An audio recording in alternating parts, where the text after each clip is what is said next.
on Trina Talks, we're joined by Cal Couillard, founder of the Couillard Solar Foundation, a Wisconsin nonprofit that has helped bring solar energy to schools, nonprofits, libraries, affordable housing developments, and community organizations across nearly every county in the state. Since launching in 2018, the foundation has supported more than 250 solar projects and helped catalyze over 18 megawatts of solar generation throughout Wisconsin communities.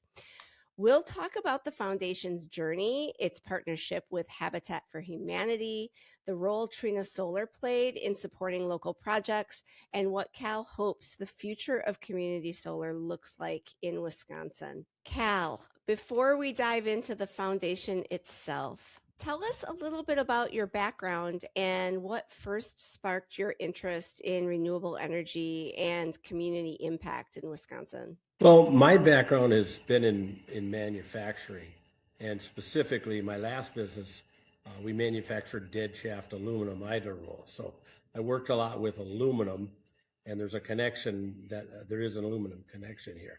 So I sold that business in 2018, and before we did that, at that time I was 62. I knew I was not really ready to just do nothing at that point. So we gifted 60% of the stock of Components to the Couillard Solar Foundation, and that was our seed money for the work that we have done and still are doing.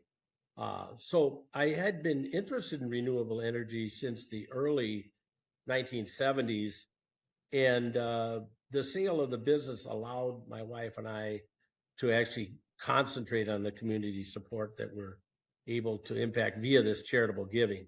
If we wouldn't have sold the business, running your own business is just time consuming as it can be. So selling it was what allowed us to do this. And the reason for it was that we had saw that basically for-profit businesses could get the 30% tax credit, nonprofit schools, and that could not. And so they had a great desire to do the job, but they didn't have the money to do so. And that's where we saw, okay, this is our opportunity. This was before the Inflation Reduction Act. And basically what our foundation did was give enough of a grant to get these nonprofits over the hill, to get them to make that investment. You mentioned your wife, Lori. What inspired you and Lori to create the Couillard Solar Foundation? Well, both of us, are looking at CO2 levels and climate change as it's the defining problem of our times. And even though we're both 71 years old now, we didn't think that it was right for us to just go off into the sunset and play while all of this stuff is happening. And really, it was what we saw as this great need to do something about it. And that's why we did it.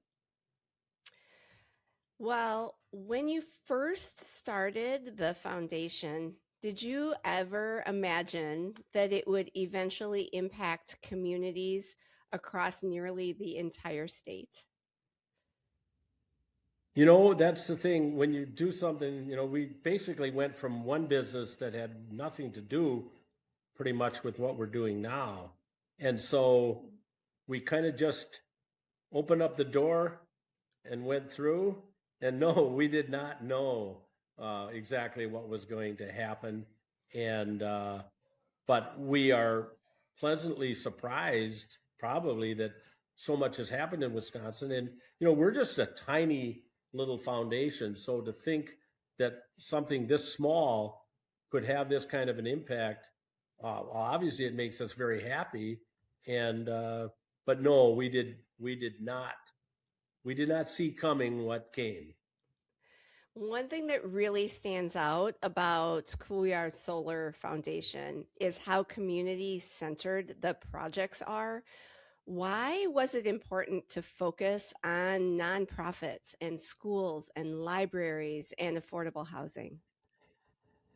Well, Well, it comes down to that energy tax credit. In the time frame we started, the Inflation Reduction Act did not exist, so they could not get the 30% tax credit, and they could not get the 30% direct pay, which occurred during the Biden years.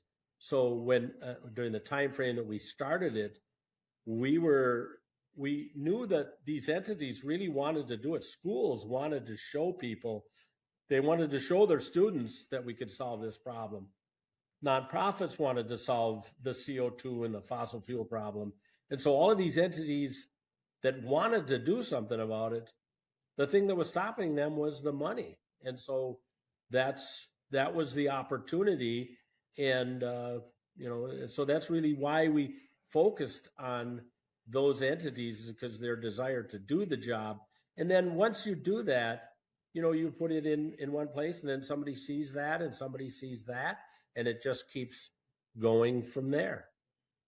Yeah. So it was really to help get things going in the state of Wisconsin, because we're not exactly happy with our state legislature and what they've done. And this is very sad, but our little tiny foundation has done more for the state of Wisconsin than the state of Wisconsin. And I don't say that with pride. Right. I say that with sadness. Right. Well, you have helped fund projects ranging from schools and churches to shelters and affordable housing developments. Are there one or two stories that really capture the impact the foundation has had on people's lives? Yeah, there's a couple, and I'll say the one of this little town south of here. It was an affordable housing project, and it was built in like 1965. So it's a very nice structure, sound mechanically, but insulated very poorly for Wisconsin winters. And back then, they used electric baseboard heating. Now, it gets cold here in Wisconsin, and about the most expensive heating you could have would be electric baseboard heating. And so a developer went in there and put solar on the roofs, put in some of our solar canopies with the timber frame construction, and really retrofitted. And they've got this 1965 building near net zero capabilities, which to me, just stunning. And I'm amazed that they could do that, but we helped get that going. And then the other ones that I think has been big that stand out are the schools. We've had a lot of schools where they put it on the rooftop, and then we've also developed this timber frame outdoor solar canopy we call it an outdoor classroom.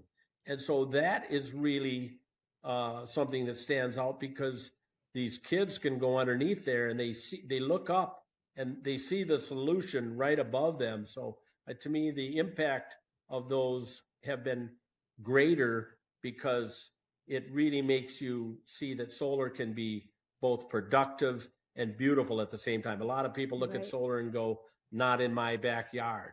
Well, they're not doing that in these cases. Right, right. Well, I can attest to your comment about how cold it gets, because I am a Wisconsinite, so I grew up in Wisconsin and am certainly used to the Midwest winters, that's for sure. And then I also love what you just said about being in the schools, because not only are we showing and setting an example for school age children to see that it isn't, it doesn't have to be something that is ugly or frowned upon, but we're kind of laying the groundwork for that generation. And I love that. Many people think about solar in terms of technology, but your work shows that it's really about people. What have you learned from the communities that you've worked with over the years? Well, when you get down to the community level, people can kind of put their hands on it. They see it. I think when you get at a state level or a federal government level, people can kind of, disconnect from the problem. But what I see is that these personal connections people come out and they help, and they just get a better understanding about renewable energy, because I still think they're the seeds of doubt still being sown by the fossil fuel. I mean, you can see it the last couple of years have not been not a lot of truth coming out of the federal government. So I think when you get down to this level, the community solar really educates the people and makes it real for them. Absolutely. And through the education part, that has been a major part of the foundation through programs like Solar on Schools. We've touched on this a little bit, but I think it's really important to really talk about it. Of why is it so important to involve students and schools in these renewable energy projects? Well, I think a lot of the students, they're scared right now. They hear a lot about CO2 levels, climate change, and whatever, and they're I've talked to young people, and it's kind of amazing. They know that's happening, but then at the same time, somebody that's 20 to 25 years old trying to get a job, and they're saying, you know what, we're so consumed by just trying to make a living and get an apartment that we can't even address these big problems. So I think that when you have it and they see it at the school, we have the schools where they'll have a display, and it'll be in a corner of the hallway, and these kids go down there and they can see it on a sunny day. The solar panels ramp up, producing X amount of electricity, and it just, I guess the issue is that I think it gives them some hope, and they need hope, because there's a lot of fear out there. Absolutely. And it also helps bridge that curiosity of what are they actually producing, or what are the solar panels actually doing? And it's great that you have that. They have that right there for the students to be able to see. One of the most meaningful partnerships supported through the Couillard Solar Foundation has been with Habitat for Humanity projects across Wisconsin, helping families access not only affordable housing, but also long-term energy savings through solar power. Joining us for this segment is Matthew Ploeger, who is the Solar Access Coordinator with Habitat for Humanity of the Greater La Crosse region in Wisconsin. Matthew has worked closely with community housing initiatives focused on sustainability, energy efficiency, and creating affordable homes that reduce the financial burden on families for years to come. Thank you for having me. I'm excited to be here today. Well, welcome to the conversation. Cal, can you talk about the partnership with Habitat for Humanity and why affordable housing became such an important focus? Well, I think it's always been hard to fund affordable housing at any level, but then to do it by moving in the net zero direction, it's even harder, because money is just hard to come by. So the last people typically to get something like solar energy would be the poorer people. It's typically for wealthy corporations, wealthy people, and people that can afford it. So I think that Habitat for Humanity has been doing this for like 50 years, and I'm not aware of an organization that does more for affordable housing than Habitat for Humanity. So that's why, to me, it was a great opportunity to take them and move them in the direction of not just providing a lower income home, but also provide one that moves in that net zero direction. Right. And Matthew, Habitat for Humanity has always focused on building stability and opportunities for families. How does integrating solar energy into affordable housing projects help support that mission? Well, the cost of heating and cooling a home keeps rising year over year. And, recently we've seen a dramatic rise in general fossil fuel costs. And by installing a solar system on a Habitat home, the homeowner being their income being usually below 60% of area median income.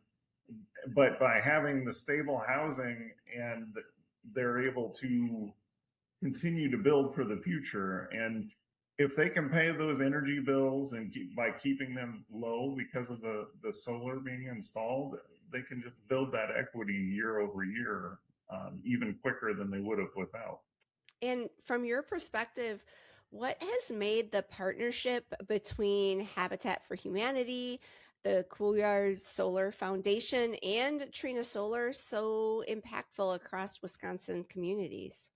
Well, from my perspective, this partnership has enabled and inspired Habitat for Humanity to work on developing programs that allow us to install these solar arrays on Habitat homes at little to no cost to the homeowner. Because as Cal alluded to earlier, that initial cost of installation can be too high for a lot of homeowners, and especially a lot of habitats homeowners. And so by having these programs with generous donors like Cal and Lori and others around the state and around the country, we're able to put systems on homes at no cost.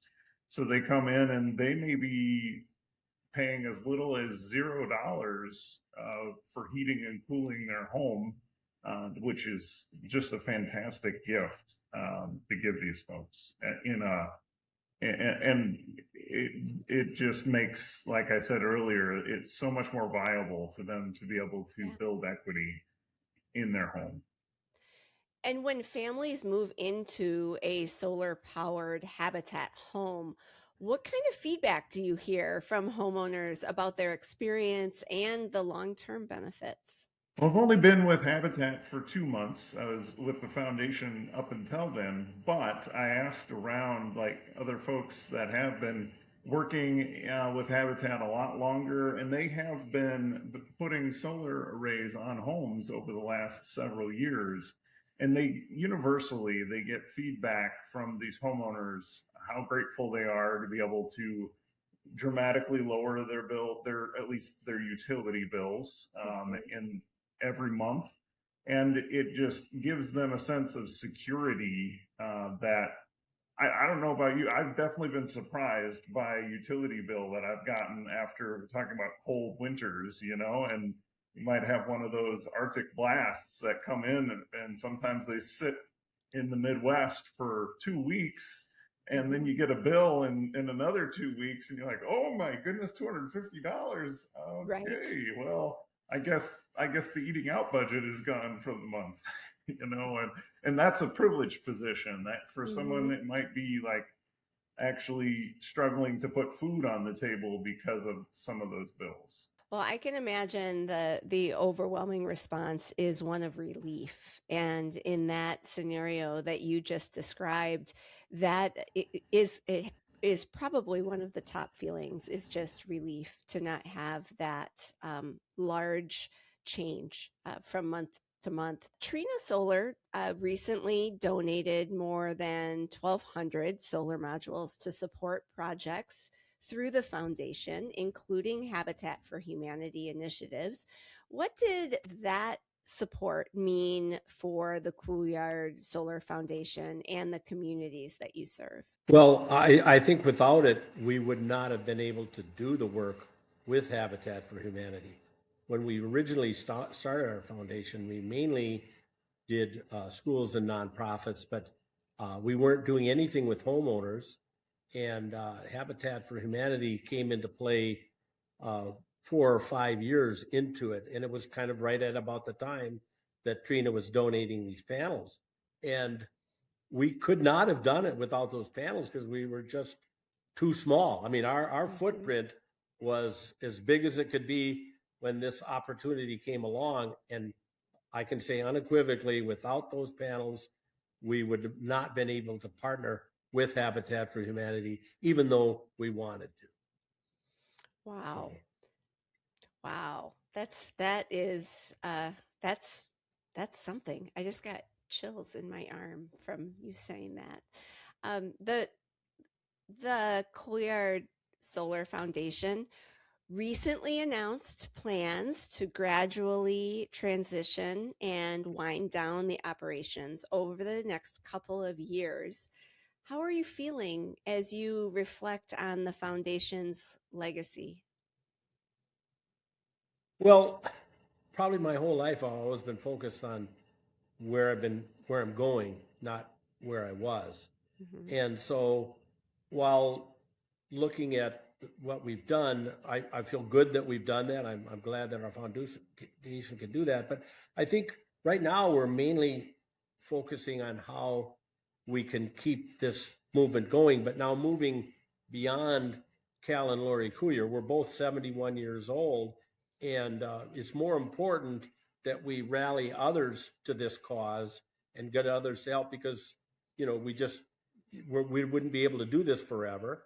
And Mhm. so that's what I'm focusing on now is like with Matthew, I'm trying to do whatever I can to help move this forward now with Habitat for Humanity. I don't want to see this just be the beginning. I want to take it beyond the beginning.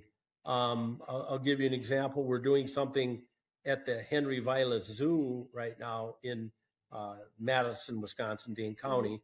And we met with the zoo officials and we're attempting to make it be the first fossil fuel free zoo for sure in the state of Wisconsin. I guess I don't know about in the world, but we're starting on a 10-year project there.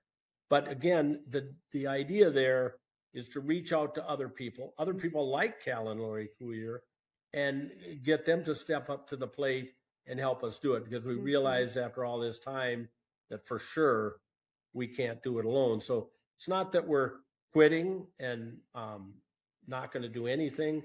I think I'm going to keep going until I can't move. So but I just don't have the money that I had 10 years ago. So the organization is transitioning. I can tell through your voice that the passion, your passion for helping others and renewable energy is still there. So although the organization is transitioning, and you mentioned many of the programs and initiatives will continue through other partners of the zoo and Habitat for Humanity. Um, are there any others that you wanted to mention that you're hopeful about for the future?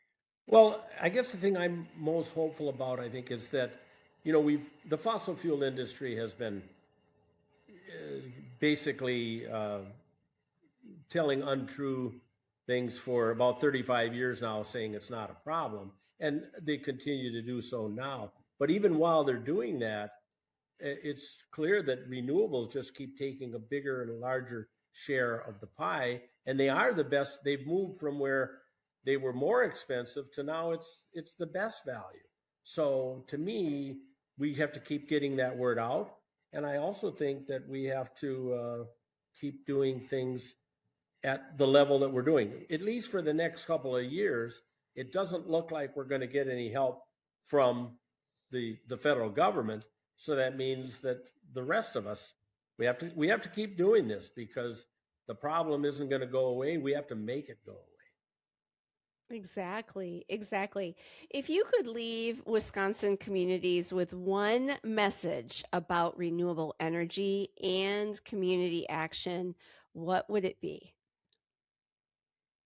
Well, I remember this was many years ago. I was at a festival in Madison. There was a young guy running for mayor, and he was very idealistic. And at the time, he was probably 25, and I was maybe 45.